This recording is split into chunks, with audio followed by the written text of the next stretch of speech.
Salt Lake City has just been struck with a 4.2 magnitude quake, shaking Utah, and the swarms have been going on for the past month. Actually, the first 5.7 magnitude earthquake took place on March 18, and these are some of the magma areas you can see right here, all through Utah up to Yellowstone. And this is the original 5.7 quake and many other quake swarms in that area of Salt Lake City, just southeast of Salt Lake towards Provo Lake. And this is the magma that's right underneath the area of the cross-section that we have from Baja into Yellowstone. And as we can see on the right-hand side, the cross-section takes us right through Utah and into Yellowstone. And then on the left-hand side, you see that red figure on the top. That's halfway between the ocean and Yellowstone. That's right under the area of Idaho, where we've had the 6.5 magnitude earthquake on the 31st of March towards the 1st of April. And of course, it's the same magma plume that feeds Utah. Let's take a look at the map that we just had today. Shallow. It's about 9 kilometers depth. It's about 4 miles down. And this is it right here. We have all the quakes, Now this is Idaho right here. This is Yellowstone right here. And this is Baja. That cross-section that we saw goes right here through Utah and up to Yellowstone. And then that red shallow magma that we saw halfway between the Pacific and Yellowstone is right here in Idaho. And this is an area of craters of the moon. This is an area of Idaho that has 9 volcanoes, basically from horizontally from east to west, pointing towards Yellowstone. And this is Salt Lake City. And this is the line of 8 volcanoes. 8 volcanoes south of Salt Lake from Baja into that area. Let's go to volcano discovery. We can see that. This is right here, volcanoes of Utah, 8 volcanoes. And this is where we've had our quake swarm right here, 5.7. And the other ones here, about 2 weeks after that, March 31st to April, the night of March 31st towards April 1st, with the 6.5 right here. But basically, as we saw before from the diagram, it's the same magma, the same mantle plume.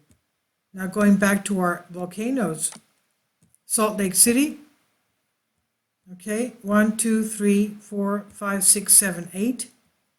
And let's go to the Black Rock Desert volcanic field.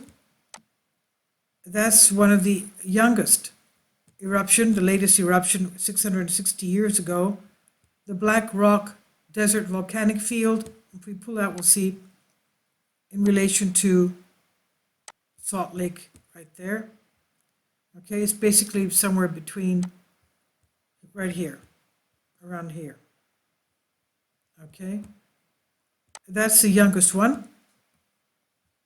It's a volcanic field, a group of small volcanic fields in south central Utah, the eastern margin of the Great Basin.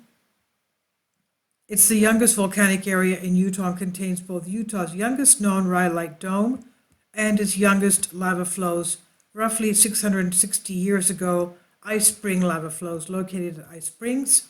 The lava flows extend 4 kilometers. The background here, and the various volcanic fields, ice spring volcanoes, what we talked about. And going back, we have a lot of other ones as well. Right here. This is what we just talked about. That had the eruption, the latest one, 660 years ago, about 1300 AD. So this whole area, as you can see, is full of magma underneath. And that plume goes all the way up here to Yellowstone and turns horizontally towards Boise, where we've had the Idaho earthquakes. Okay, so how many people felt that? This is a quake swarm, actually. You still, they're still going on. We do have activity here at Long Valley Caldera as well. Mammoth Lakes is Long Valley Caldera. And if we take off the little ones and just concentrate on the bigger ones, the ones over 2.5 magnitude, and you can see this is Long Valley Caldera has a lot of activity as well, as do the Idaho quakes, volcanic field, craters on the moon, and as we said, 9 volcanoes there, and 8 here, and obviously that's magma going through there. Now, how many people felt this? 981 reported feeling it, so many more thousands, of course, felt it. And this is our shake map. This is Salt Lake right here. And we put in the population. As we know, there's quite a few million people living there. That's it, right there. Right there, very populated. And this is a landfill area. This lake was part of Provo Lake. Salt Lake was part of Provo Lake, and over millions of years it has filled in. Many more bodies of water here as well. Let's take off the population, okay, so that we can see a lot better. As you can see, there's a lot more lakes here. Okay, very low lying, and the shake map. There you go. So all of Salt Lake felt that. Salt Lake City, that is. Okay, which is around here. Population density. There you go. And the tectonics. I don't know if you could see it. Basically right through Salt Lake City. All these red lines here. All these red lines here. Here as well. Here as well, there's another lake, that's Provo Lake. And let's see if we could see any, oh, okay, these mountains here, this is where our lavas, our volcanoes are, the volcanic bodies,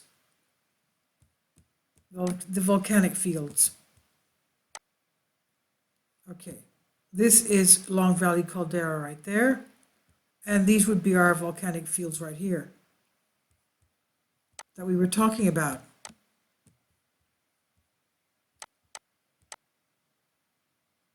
Okay, there's very nice pristine looking lava right there.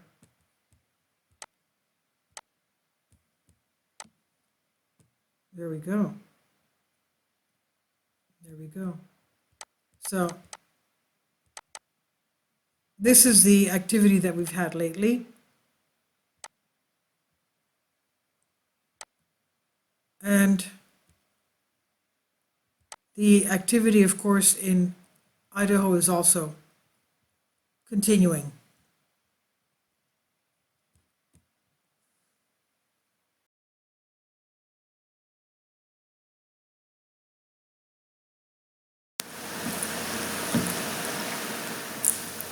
If you'd like to join me on my Patreon account, you will hear content not covered by mainstream media. These riveting stories will be based on my research, and I will state my opinions and give my personal insight on diverse and controversial subjects and world events not covered by mainstream media, and not supported by YouTube guidelines. So whatever I have on my Patreon, most of those will not be on my YouTube channel. Please consider becoming a member today. More of the most significant and important videos will be on my Patreon channel. Your support helps me to continue my research and keeps this YouTube channel alive. And we depend on your support, your generous charity, because we help economically challenged families here in Athens, Greece, in Kapota, And we also help the young generation with university tuition and the community around our church. Thank you.